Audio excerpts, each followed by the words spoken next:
This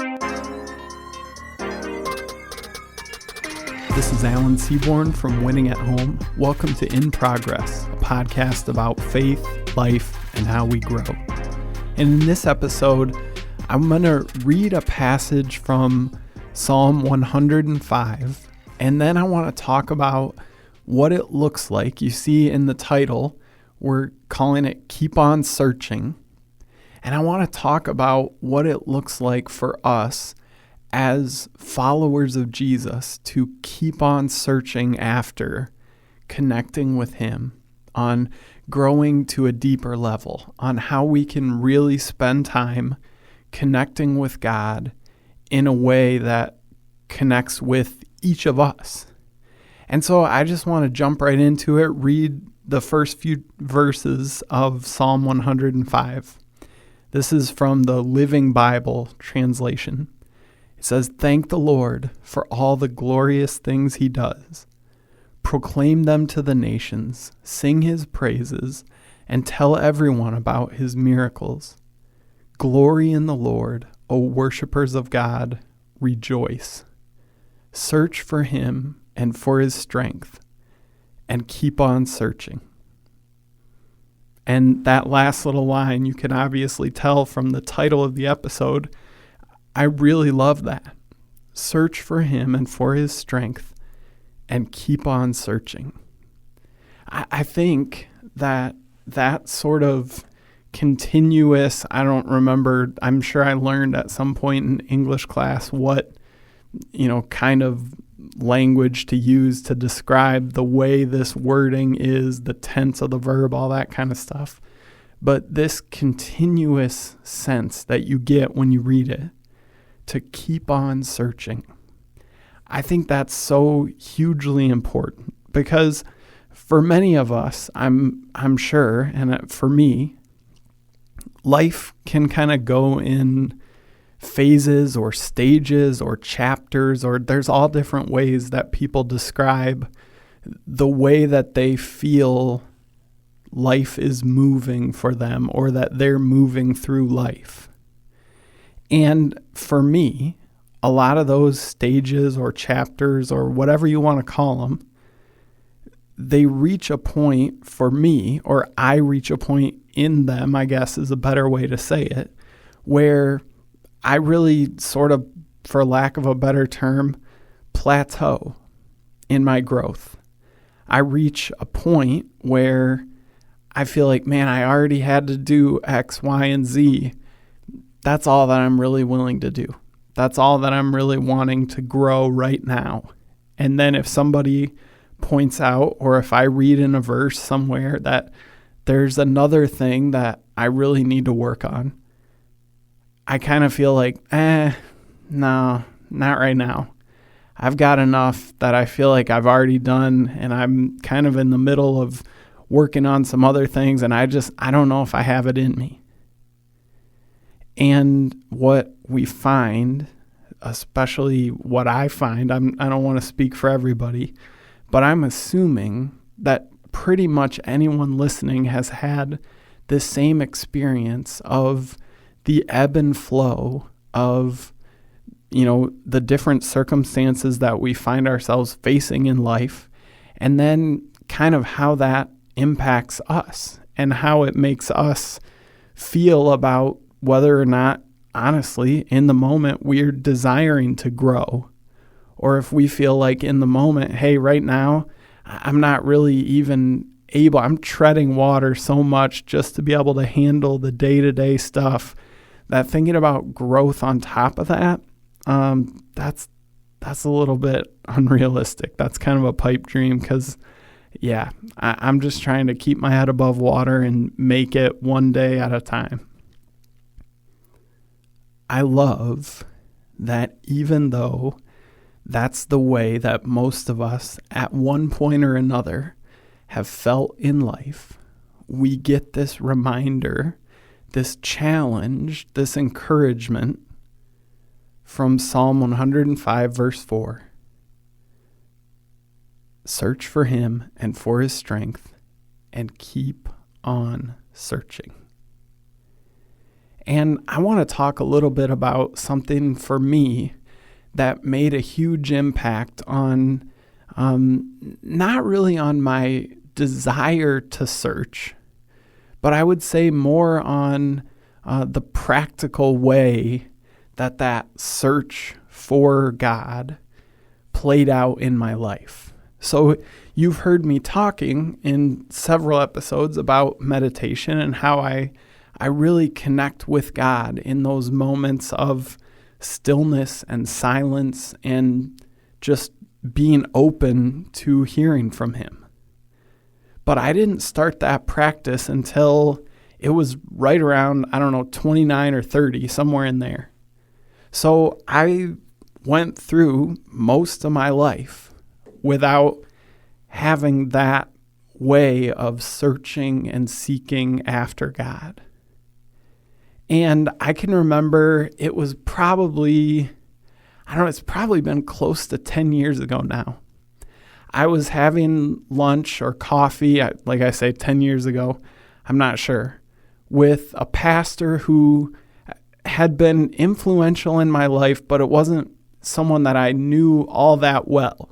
So it was kind of one of those unique relationships where when I would see this person, I would walk away really encouraged and really there's some things that I want to do as a result of the things we've talked about. There's some growth areas. There's some new things I want to try. It was a person like that in my life who we weren't extremely close, but they had, I guess you could say, kind of an outsized impact on my life compared to how much time we actually ever spent together. And I was meeting with him, and I was at kind of a, not a crossroads, but I was at a spot where it was like, hey, I think it's time to make a change and maybe look for different work, maybe start moving in a different direction. I wouldn't even call it career-wise. 10 years ago, I was, in my first job, or my first after college job, for only a couple years, and it just, trying to get a little bit of guidance on direction and see what the next step might look like. And so I was talking to this guy, and the subject of connecting with God came up. And he said, well, I don't know if you're familiar with it, but I'd like to tell people about this resource, and it's what I'm going to share in this episode. It's a book called Sacred Pathways by the author Gary Thomas, who some of you probably are familiar with. And he said in this book, he lays out, it's almost like a spiritual personality type in some ways. Because he said, so many people, we want to know, hey, are you introverted? Are you extroverted? Hey, at this time when we had the conversation, he wouldn't have used this language, but what is kind of the way we think about that now is, hey, what Enneagram type are you? We want to know, okay, how are you wired? How am I wired? And as a result of that, how does that play out in the dynamics between you and other people, between me and other people? And he said, this book, and I'll have a link to the Amazon page where you can purchase this book. I'll put that in the show notes. But he said this book, Sacred Pathways, goes through and gives 9 different ways that people connect with God. And I don't think that, the author Gary Thomas would say these are the only 9 ways. I wouldn't say that these are the only 9 ways, but these are sort of the categories and the styles that for the majority of us, we're going to connect with God. And if you've listened, I don't remember, it was a while ago, probably one of the first 10 or 15 episodes I recorded, I talked about the fact that for me, I've always felt this weird, not alienation, that's not the right word, but maybe bumped outness, That's not even a thing, but I think that communicates what I'm trying to get across. When it came to the typical ways that people talked about connecting with God. Because growing up and being in church, you hear, and reading through Scripture, you hear continual reference to praising God through song, to, it's a huge amount of the worship service every week is spent singing praises to God. And for me, as a non-emotionally driven person, as someone, I think it was last episode that I talked about, I'm not a good singer. I don't really enjoy singing. I enjoy some types of music, but the kind of music that is played in a Sunday morning worship service, usually it's not my thing.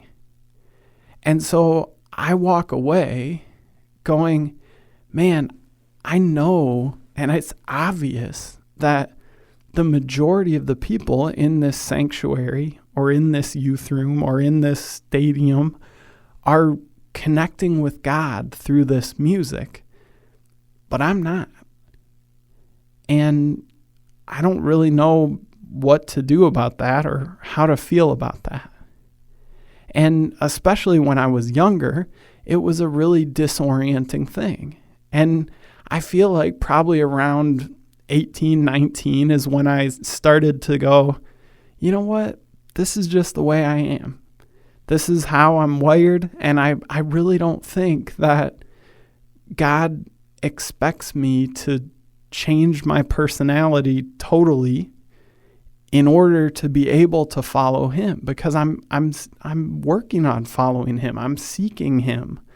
But it doesn't play out in the way that I'm connecting with him, the way that it really feels like it's playing out in the average follower of Jesus life.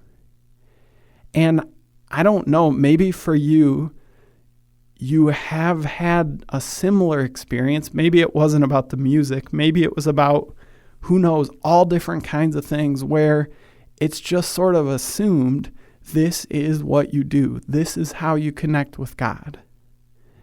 And then when that doesn't do anything for you, when that's not speaking your spiritual personality type, quote unquote, you can walk away going, man, is there something wrong with me? I don't really understand what everyone else is doing that I'm not doing. Or is everybody here just kind of pretending that they're experiencing something that they're not? Should I be pretending it too? Right? These are the questions that we genuinely face when we realize that there's something that's working for the majority of people. And we're going, yeah, I don't know why. I don't think there's something wrong with me that I'm not connecting this way, but I'm not. And if you've ever found yourself there, I think of moments where I watched, especially as you watch kind of preteens and teens in worship services, and you see them kind of looking around in a way that they're like, okay, it seems like you guys are all experiencing something and I'm not. So are you pretending to experience it? Are you really experiencing it? Does this mean God doesn't want to connect with me? And I'm guessing that on some level, whether large scale or small scale, we've all felt something like that. And so what I want to do is share, like I say from this book, Sacred Pathways, there are these 9 ways that he writes about people connecting with God. And these 9 categories, and as I read through these 9, I feel like probably 4 or 5 of them, maybe even more than that, are ways that I connect with God. And I've got a feeling that that's going to be true for you too. That you're going to go, oh, that's why that one moment for me was so meaningful, because it fell into this category. So don't feel like, hey, if I don't experience God in all of these ways, there's something wrong with me. Actually, on the back cover of this book, there's a great, at the top of it in bigger type, it says, thou shalt not covet your neighbor's spiritual walk. And I love that idea, because we can easily find ourselves tempted toward that exact thing, right? When we're like, man, the way that these other people around me are experiencing whatever they're experiencing right now, I'm not, and I feel left out. All right, so I feel like I'm over-explaining, and I just want to get into these things. So the 9 sacred pathways of connecting with God. Number 1 is a naturalist. This is someone who connects with God in nature. And maybe this is you, maybe it's not. For me, this is one of the categories where I say, yep, this definitely fits me. Maybe this is a strange way to talk about this, but I enjoy just going. I grew up working at a golf course from the time I was, 15 or 16, something like that. I worked at golf courses over the summer for several years. And for me, one of the things that's really deeply meaningful for me was one day when I was finishing up work, or when I wasn't working at all, I'd go to the golf course, I'd put my golf bag on my back, and I would just walk and play by myself. And to be out there in nature, I know it's carefully cultivated nature, right? It's like, well, here's where the weeds are, and here's where the taller grass, and here's where the thinner grass, and here's where really short grass on the green, but I'm out there in nature. Just me and God and silence and the sound of birds or frogs or, people playing golf around me. But for the majority of the time, really quiet. And I'm out in nature and just spent time talking with God. Now, I don't know if that's been your experience, and it doesn't need to be. That's the cool thing about what we're going to be looking at throughout this list, is it's not, hey, if this doesn't connect with you, you need to figure out how to make it connect with you. No, this is saying, hey, here's some things to try if you've had this experience of feeling bumped out when it comes to trying to, as Psalm 105 verse 4 says, keep on searching for God. So the next thing on the list, the next sacred pathway, is called a sensate. And this person connects with God by being in awe, being overwhelmed by sights or sounds or smells. And this one is something that, I'm probably not going to talk about this as long, not because I don't think it's valuable, but just because this has never been the way that I've connected. And so to have incense burning, or to have a candle lit sort of a situation, or to try to, envision God's glory in some way that really elevates the spirit, is not a way that I connect in with Him. But I know, and I'm guessing, that a lot of the people who are really able to lose themselves in worship, this is what they're experiencing in those moments. They're in awe, they're overwhelmed by who God is, and the bigness, the incredible feeling of being surrounded by people singing the same song and just feeling that energy in the room, that's a way that people connect in with God. The next one is called a traditionalist. These are people who connect with God through ritual and symbolism. And again, for me, this has not been a way that I was about to say traditionally, and that was totally not on purpose. But this is not a way that in the past I've connected with God. In fact, I remember in college I took a class called Church Ritual. And as we were learning about how to perform communion and baptisms and weddings and funerals and those sorts of things, there were lessons and reading about, hey, the way that you set up the stage or the pulpit, the way that things look as people are watching the person who's preaching, those have a big impact. And so if you have, I don't even remember what things they talked about, what elements, because I was like, oh, come on, you're going a little too extreme to try to act like where you set the communion table or where you have the pulpit on the stage or where you have whatever other elements. I'm like, nah, I'm not buying into that. Which you see is a flaw in me, right? Of saying, hey, that's the way somebody else connects with God, but it's not the way I do, so It's so easy to fall into that stuff.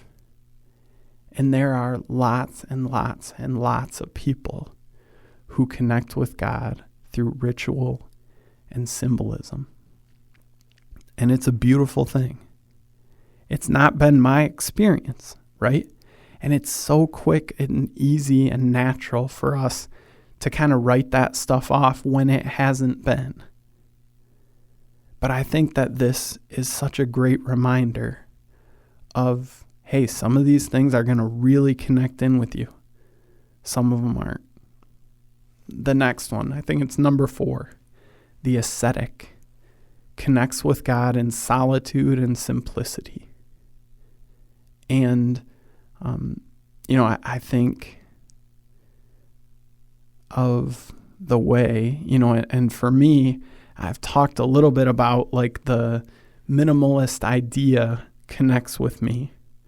And that's sort of the idea of what's going on here. It can be easy to think that sort of what I've talked about of meditation would fit into this category. And it probably does to some degree, but that's not exactly what is being communicated here. When you think of an ascetic, you think of somebody who is foregoing pretty much any kind of comfort or any kind of excess so that they can not be distracted by all the trappings of what we think of as life, and they're really narrowing in focus so that they can focus in only on God. And so in solitude and simplicity, I've never done it, but when I hear of people that go to an extended silent retreat or something like that, those are moments where people are intentionally connecting in with God through solitude and simplicity. There's a schedule and there's a few meals throughout the day, but other than that, you're kind of on your own. It's going to be you and God, and you connect with Him in those moments. The next on the list of the sacred pathways is the activist. This is someone who connects with God through confrontation or taking action on justice issues. And often, I can just right off the top of my head, I've got a few different people's faces that are popping up in my mind. These are the people who, when they hear about something that's not right, their first thought isn't, oh man, that's so terrible. I hope those people end up being okay. Their first thought is, that's terrible. Now what are we going to do about it? And the way that they connect in with God is looking and saying, this thing that's happening doesn't match with the kingdom of God coming to life on earth. How do we fix that? How do we bring this world more in line with what it would look like if God were really on the throne here? And so activists, they obviously connect through action. The next is caregivers. These are people who connect with God by serving. And when you hear the term caregiver, it's easy to think of something like a nursing type of a role. And I would definitely imagine that the people who are drawn to connecting with God through being caregivers probably are drawn to roles like nursing. But this also plays out on a smaller scale. I think of the love languages, and when it's someone's love language to do gifts of service, that's kind of what I picture here. It's people who, big scale or small scale, they like to do things they enjoy, and for them, it's a way to connect in with God by serving the people around them, by noticing things that need to be done, things that are going to make life easier for other people, and they do it. These people probably focus in on hospitality and enjoy being surrounded by people so that they can do things to serve them. And they connect in with God this way. The next on the list of sacred pathways is enthusiast. These people connect with God by mystery and celebration. And again, this one, I think that probably if this feels really close to number 2, the sensate, it's probably more through my inability to differentiate between some of these things that haven't been my personal experience, right? And so some of you are listening and going, yeah, sensate, that wasn't really me. But this one, the enthusiast, yeah, that really makes sense. I connect with God through mystery and through celebration. And singing worship music, listening to even just the lead up to it. I've told you, I don't know a lot about music. So chord progression and whatever key, all that, I hear those words, but I couldn't listen to a song and tell you, oh, that was interesting because it did this, this, this. That doesn't elevate my spirit in any way. But for enthusiasts, I'm guessing that's a wonderful way to prepare to help you connect with God. Or probably a better way to say it is to connect with God. The next one is contemplatives. And contemplatives connect with God through adoration, contemplation, meditation. This one, you've heard me talk about the way that I connect with God, multiple episodes sharing about how much meditation has impacted me and the way that God has used my connecting with Him that way to challenge me to grow, to challenge me to forgive, to challenge me to confess, to invite me into experiencing more and more and more full life. And I know that for some people to say, hey, this is what I do and here's how I connect with God, I go sit in silence with my eyes closed for a half an hour. I know that a ton of people are like, yeah, that sounds awful. I'm not going to connect with God doing that. It's not how I'm wired. But for me, it is. And when I focus in on that and give God that time, I grow so much. And really the ninth and last one here is another way that I really connect in with God. And this is just titled intellectual. And these are people who connect with God with their mind. It always was, I thought, kind of strange, but I found that one of the things that was a really important spiritual practice for me was to be learning. Not, definitely to be reading scripture, but to also be reading different ideas and different takes and different, sometimes deep theological ideas, sometimes not as deep, but being challenged in my learning about who God is and ideas that weave through scripture, in these different books that tons of people have written about their experience of God, about what it means to tie together these ideas in scripture. And I know that for me, when I'm reading, I'm growing, I'm learning, I'm connecting in with God. And sometimes those books don't have to be Christian books. Sometimes it's books about ethics. It's books about things, I don't really read a lot of fiction, but when I'm reading about the world, when I'm reading about, whether the author is calling it, hey, God wired us this way, but I'm reading about the way our minds work, when I'm reading about how people interact with other people, I'm growing in my relationship with God. And again, some of you are listening and going, man, that is so far from the way that I'm wired. That's fine. That's great.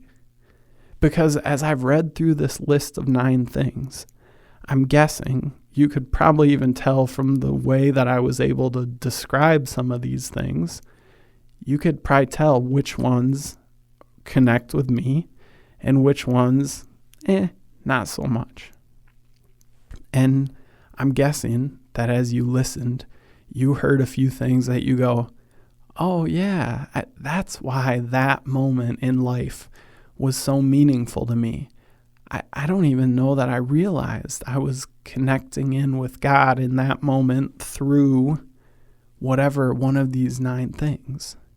And what I want to do is invite you, like I say, there's going to be a link in the show notes to go purchase the book. If you'd like to dig into what this looks like practically played out in, hey, if this is my spiritual personality, if it's these few things that I connect with God, what are some of the practices that I can be intentional about to continue to cultivate this connection, to continue to do, like Psalm 105 says, to keep on searching after him.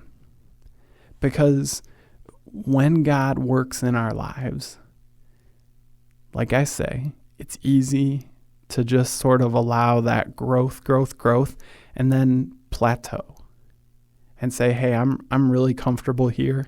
I've sacrificed enough. I've given up enough. I've let go of my old self enough.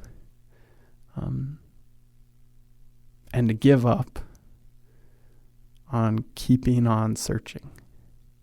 And instead of doing that, instead of plateauing, instead of saying, it's good enough, let's all challenge ourselves to figure out 1 or 2 or 3 of these ways that we connect in with God and be intentional about putting them into practice in our lives more and more and more often. Because what that's going to do is it's going to bring us closer to God, but that's also going to reinvigorate us to continue to grow, to continue to practice these things that make such a big impact in our lives and that help us to grow closer and closer to Him. So I want to encourage you, and I want to encourage me to take a look at this list, to think through, hey, you know what? Here's a few ways that I really do connect in with God, and then to be more intentional about scheduling those in to our lives. Because if we don't do it, we know things are going to fill up. And before we know it, the other priorities that feel more pressing, that feel more urgent, that feel more like, man, if I drop the ball on this, there's going to be some serious consequences. We know that if we don't schedule in being intentional about connecting in with God, it can be easy to just let that time fall through the cracks. And so I want to challenge all of us, you and me,